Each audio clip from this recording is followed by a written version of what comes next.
Hey guys, how's it going? So in today's video, we are going to create a microservice using the Go language. Golang is a language that I really like to use. It's amazing, very easy to use. The learning curve is very beginner friendly, especially for developers with experience in other programming languages. So in today's video, we are going to create a microservice using this language. I've been wanting to bring this language to the channel for a while, and I believe that starting with this first microservice will be a great step. This can be a step towards creating several other microservices that will communicate with this one. So this one will be quite simple, a category microservice, where I have listed here some requirements. Depending on the size of this video, maybe we will not be able to complete all of the steps, but the basic functionality is to have an HTTP server. Here, I'm defining the main entity as the API, because we will not be working with users and admins and permissions here. So simply put, the API should be able to create a category, list all the categories, get a single category, and delete that category. I can even add here should be able to update existing category as well.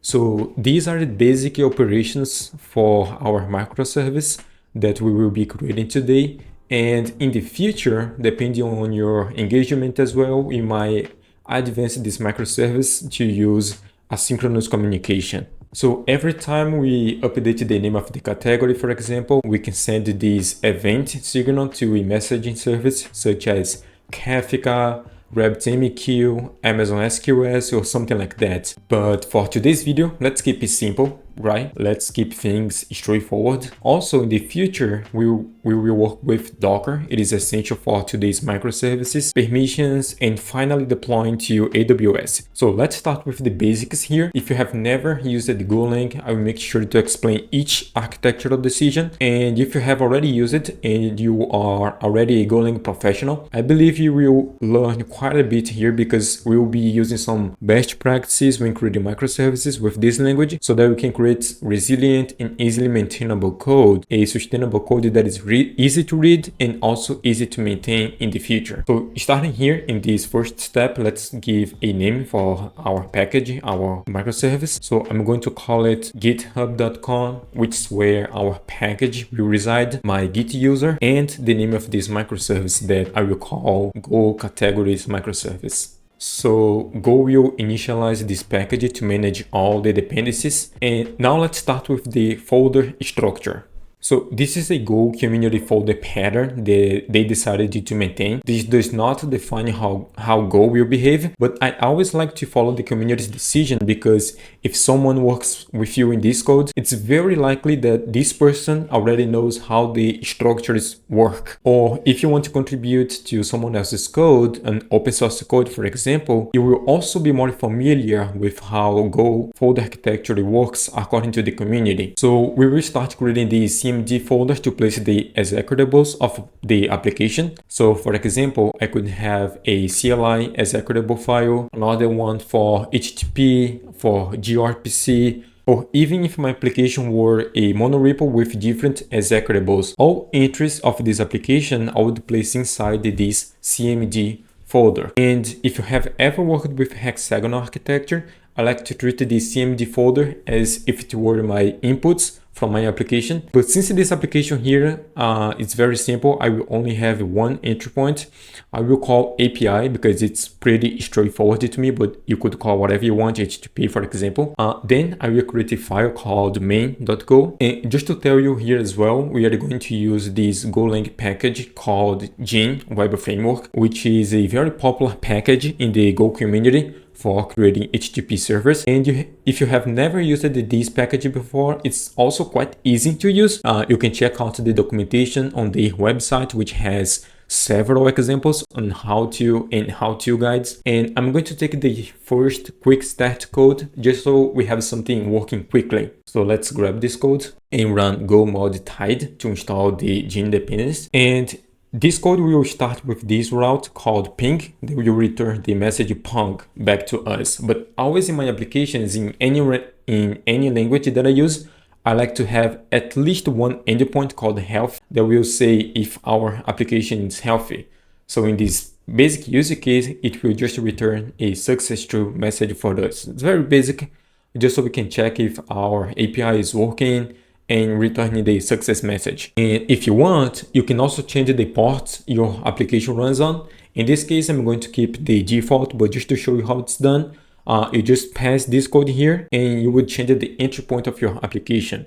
In this case, I will keep it simple on port 8080, and I will just go ahead and run go run cmd API main.go. This should already be working, I hope so. And as you can see, it has started our Abel application server on port 8080 in debug mode. So let's create an API HTTP file just so we can call our endpoints. The first one is HTTP localhost 8080/health. And I hope this is already returning the message. Perfect. We already have our first version of the application returning here with a success status equal true. And now we can start our development. Actually, before starting our development, one thing that I like to do in my Go application is that every time I change my code, you will see that the terminal will not update picking up those new chains. So I like to use a package called air, which I already have installed on my machine. It's a Go package that gives live reload to applications. So I think this greatly increases your productivity. I already have installed it on my machine, but if you want to install, you just have to run these comments here and check if it is working. In my case, I already have it. And if we come down here to this usage section, it will ask you to go to your project folder and run these comments that will look for a configuration file and init the engine, watching for changes in your code. Let's copy this code and restart everything. Do run air in it. And as you can see, it created this configuration file. You probably won't need to mess with anything here, but you can change some things like the color types, the log format, what you want to see or not see. You can pass some arguments here also to exclude the directories, so we won't update whenever these directories have any modifications, but I'll leave everything here as default. The only thing I'm going to change here is passing the entry of my application, which in this case is cmd/API. I don't even need to pass the file name since it will already be able to identify. And I believe that's sufficient. So if I run air, that's all I need to do. It will be able to run my application and watch for the changes on the code. So you will see here, if you change, for example, the success message to false, you will see that it will already update my application and will be running with the latest version. So if I call this endpoint here, you will see that it changed this boolean to false. Let me go back and set to true again. So success equal true. And it will reload the server again because it identified the changes in my main package. So another thing I'm going to do here, just so I don't forget later, is to create a git ignore file just to ignore this temp folder, because this is something from Air's tool that it will use it to create this binary executable file of our application. So now we are all ready to start programming our web application. And if you are enjoying everything so far that I'm saying, if everything is clear for you, subscribe to the channel so you will not miss any content about Golang, Node.js, Kubernetes. One thing that I'm going to bring a lot here to this channel as well, cloud applications, mainly using AWS and GitOps concepts. If that's a concept you are not familiar with, I will make sure to teach everything in details. So to not miss any video on architecture and this world of microservices and scalable applications, subscribe to the channel, all right? And now let's start building our core microservice. For that, I'm going to create a folder called internal, which contains things related to your application that only your application can access these resources, and things not directly related to your application but can be reusable by other projects. You would place in this folder called package. And this is a pattern defined by the Go community. This is not mandatory, but just keeping convenience. So libs, reusable package, functions, use it for things that can be reused in other applications, in other projects. You can keep inside this package folder, right? And everything that is just to be accessed internally by your application, you place inside that internal folder. Again, this will not change how Go works, but it is just a way for us to keep a standard among our microservices and applications in Go, all right? So the first thing I'm going to have here is our entity. I will call entities. Our only entity for this microservice is going to be category. So I'm going to create this folder. Now let's begin creating our entity package. The only thing I'm going to have here now is the type of my entity, which I rename category. It will be a structure and it will contain the following properties. It will have an ID, a name, created at, and updated at. That's everything I'm going to need here for my entity.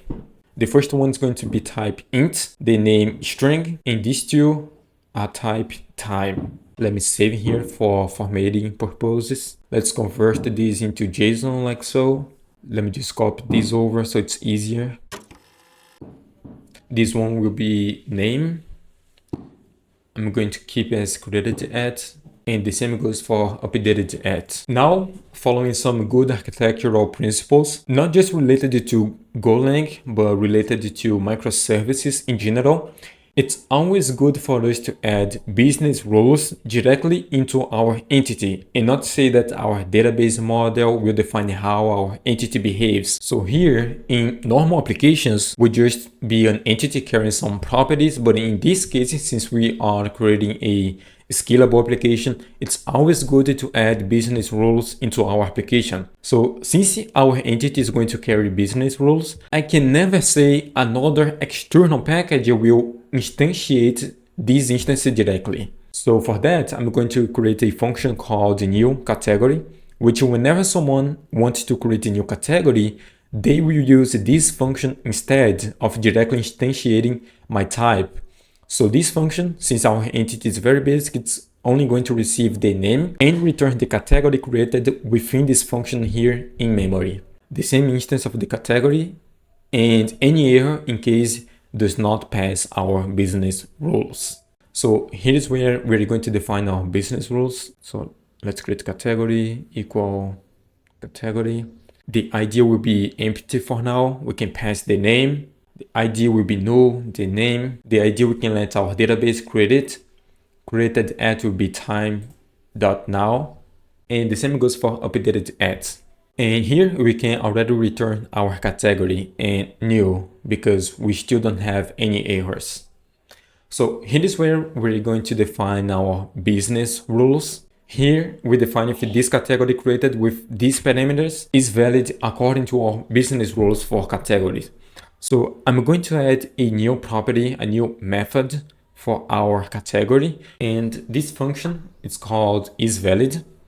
It will not receive any input and it will only return an error. So here we can do the following. Since we only have one name for validation, we are going to check at least if the size of this name that was created for this category, it's greater than 5. If it is less than 5, for example, we are going to return the error with name must be greater than 5 dot, followed by what we received, which is the length of the name. So we're returning that error if the size of the name of the created category is less than 5. If that passes, then we are returning new. Now we created this category in this function. We're checking if this category is valid. We're catching that error here if there is any error.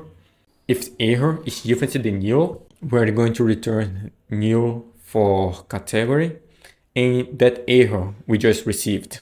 So our entity is created. I think that's valid enough for our package now. Now let's move on for the creation of our use cases. You will see people calling these use cases services, but I believe services don't leave the name very explicit. Services can be confused with external services like database services or notification services, email services.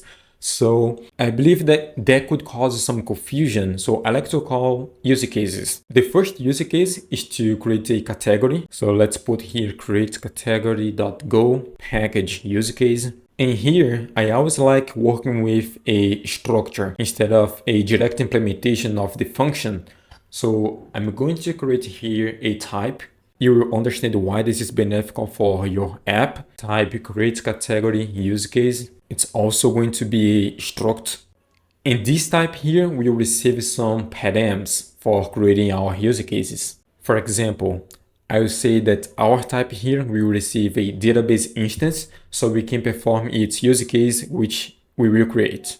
So let's create a function here. And in Go, if you want to create a function or variable or any type that is private for that package, you put its first letter in lowercase.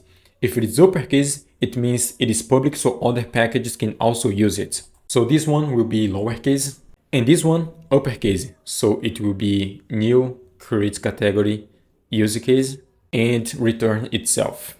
And this use case should have a function called execute. So for creating this use case, we need the name, which should be a string type. Now we can create the category from our entity. So category equals entities.newCategory. We're passing the name here, and we're also receive an error in case there is something wrong with the name that the user provides. If we create, we will not return anything back for the user, just say everything went right with the operation. And if there is any error, we are returning the error to the user. If not, I'm just going to log the category temporarily and return nil to the user. So the next thing we have to do is to persist the data, the entity to the database. But for now, let's create our routes here just to see if you're able to call this endpoint to make sure that everything is working fine. So I will create another file here called routes.go, which is part of our main package. And I will create this function, category routes. These are routes of categories that I will group them together. And if I go back to the documentation, you will see there is an example here on how to create these grouping routes. You will see that they have this example on how to create these groups of routes. So that's what I will use there. I'll grab this simple code. This will create a prefix, simple code. I will rename these two categories. This will create a prefix for all my routes that are part of this controller. I will also rename this to make more descriptive as well. I always prefer leave as explicit as possible. So I'm gonna get this gene engine here to specify in the inputs of my category routes. Now within my category routes, I will create this post route. It's gonna be a simple slash because it is following the REST API method pattern. And now I needed to pass my controllers that will handle these endpoints. I could put everything here within the same line, but since I know I've got more functions, I prefer to create another folder called controllers that will handle each use cases. So here I will create a function called create category that will receive a gene context. I will call my use case in this controller.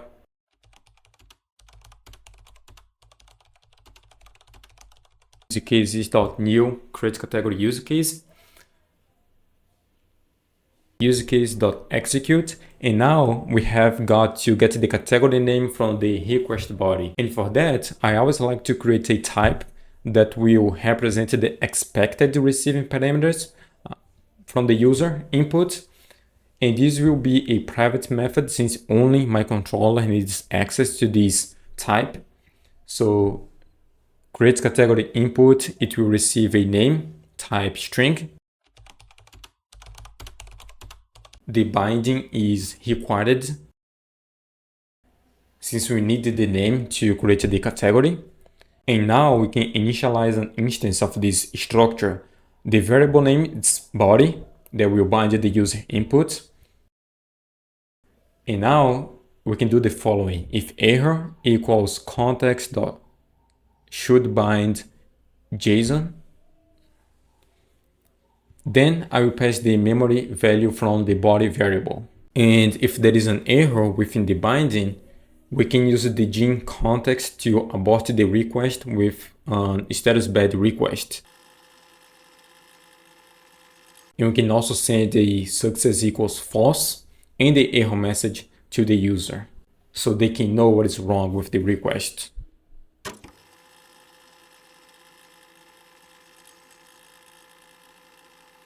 Now we can provide the name to our use case. And if something goes wrong creating the category, we can get the error with this variable.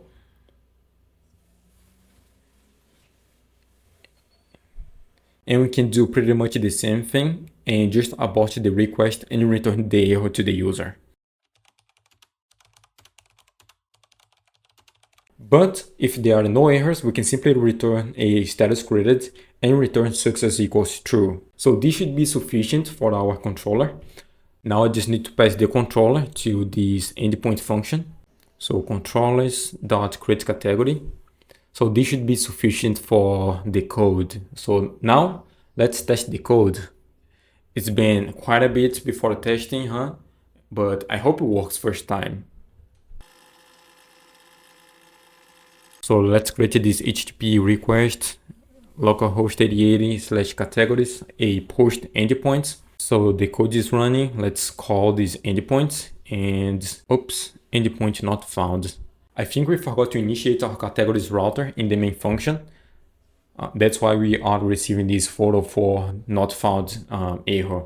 So the only thing we have to do here is call our categories router function and pass the router variable. So let's test the code again now. Okay, let's call this endpoint and there is an error again. But I think it is just because we forgot to specify the content type application JSON. So let's see, content type application JSON. If I call this endpoint with an empty body, it will get this error since the names are required input. The field validation for name failed on the required tag. Now let's test the new request passing the name Golang, category type Golang.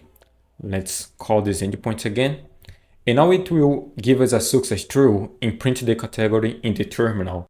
Awesome, so it took some time for us to get here, but from now on, it should speed up the process since we have everything set up for us to create new use cases. So the only thing we need to do before creating all the use cases is to set up a database to persist the categories. So let's do this by creating a folder called repositories, starting with an interface. This interface will define all the methods, all the functions our repositories must have. Put an I at the beginning to indicate it is an interface. And for example, this repository will have a save function that will receive a name. We name this to I category repository since this repository is specific to our categories. So this repository will have a save function that will receive a name and return an error. And since this video is getting lengthy, I will not build a repository using a database like Postgres or anything. We will keep it simple and create an in-memory repository because it will be easier to build the app without worrying about database connections. But in future videos, we can utilize Postgres with some ORM such as this one to connect with PostgreSQL. So let's speed up the process here. So this type category repository structure will handle the implementation of our interface. So this will hold a database that is a list of categories. And as defined by the interface, there will be a save function receiving a name and return an error. Actually, we will not receive a name here. We will receive the category entity so we can have access to all data of that entity that was created by the use case. And the only thing we need to do here is to append the category to our list and return to the user. And since it's all in memory here, we don't have any error to return to the user. So just return new. And additionally, I will also create a function here to initiate this database. So a function new in-memory category repository.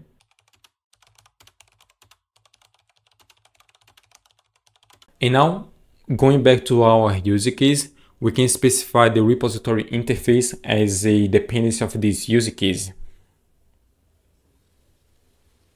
And we can use this repository in the use case execute function to create a new category and persist to the database. And I like to use interfaces because this use case doesn't care whether it's using Postgres, in-memory, MongoDB, or whatever, the use case only cares about creating the category, persist to the database regardless its type, and return to the user in case there is something wrong. So the code will be the same regardless of the repository type that it's going to be used by the use case. As long as the other repositories implement the functions defined by the interface that is needed by this use case, the code will be the same, so it's pretty straightforward. So one thing that I forgot to do is to use the category entity in the repository interface. So let's update the interface to use the category entities instead of a name.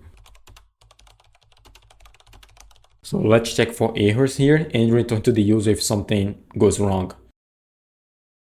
So let's add the repository as an argument in this new create category use case function and initialize the repository in my routes, since all my categories endpoints will need access to this repository as well.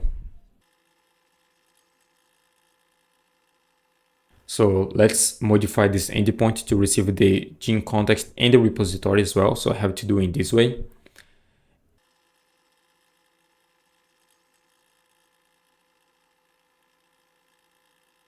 And yeah, that should be it for us. In the future, if you want to change to a Postgres database, we just have to initialize the Postgres repository implementation and everything will continue to work the same. So let's test this endpoint now, run the post, and yeah, it returned that success true for us. Awesome. So now let's create a use case to list the categories so we can see the categories that is persisted in our in-memory repository. So let's create this list categories file. Now let's update the name of everything here. Instead of being create category, it's going to be list categories. New list category use case. The execute function doesn't need anything and it will return, it doesn't need anything and it will return a list of categories and an error if there is something wrong. So in our repositories, it will get the categories and an error. So we don't have the list method yet in the repository. So let's implement the list in our interface. So we have the save category and list category. Now let's implement in our in-memory repository as well. And the only thing we have to return is our database and new, because everything is in memory, so we don't have any errors. And now let's adjust the categories use case to use this function. And you can see how things become way more faster once we have our core structure defined. So let's duplicate the controller as well and adjust the function to support the list categories. So list categories controller, we don't need any inputs. Update the function name to be list categories. We need the same context and we need the repository as arguments. Let's call our use case. So new list categories use case, and we provide the repository. We need to call the execute function, but we don't have to provide any input. So we get the categories, receive an error. We can return the error to the user if there is something wrong. If not, we can return a success true and the list of categories to the request response, to the response actually. Now let's create this HTTP request in our API file as well. And now we can test this endpoint. Let's update our category routes to include the GET request as well. So type GET, list categories. And now we can test these endpoints. Now we can test this endpoint and it's empty since the server restarted and our database is in memory. And if you create a category and run the endpoint again, you will see the list of categories in the response. Let's create another category called Docker. Run the endpoint again. Awesome. And as you can see, the ID is 0 for now because we're doing everything in memory, but we can also add some rule to our in-memory database. So every time you create a new category, we can increment the ID or something like that. But since the video is getting long, I won't do that right now.